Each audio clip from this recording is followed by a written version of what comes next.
মাধৱদেৱ বিশ্ববিদ্যালয় কেনে আছা?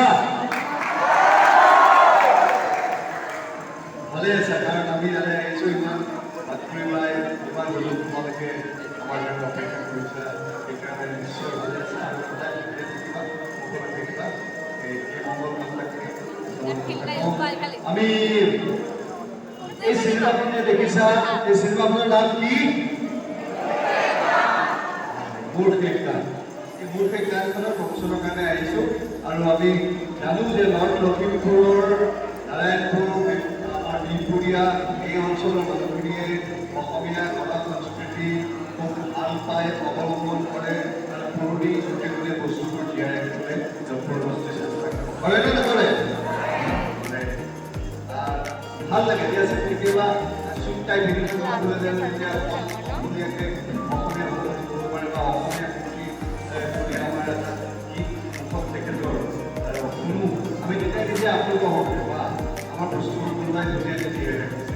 সেইকাৰণে ভৱিষ্যতে আমি কৰা বস্তুবিলাক যি বাহন কৰিব, যি বাহক, যি লৈ যাব, যি আগক ক'ব, হয় নাই? যি আগক ক'ব সেইসকল হৈছে তোমালোক হয় নাই? মই বেছি নকওঁ কাৰণ ইয়াতে চিনেমাখনৰ বিষয়ে ক'বলৈ আমাৰ মাজত আমাৰ চিনেমাৰ প্ৰযোজক বিজয় বৰুৱা তেখেত আছে আৰু বিজয় বৰুৱা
Hey,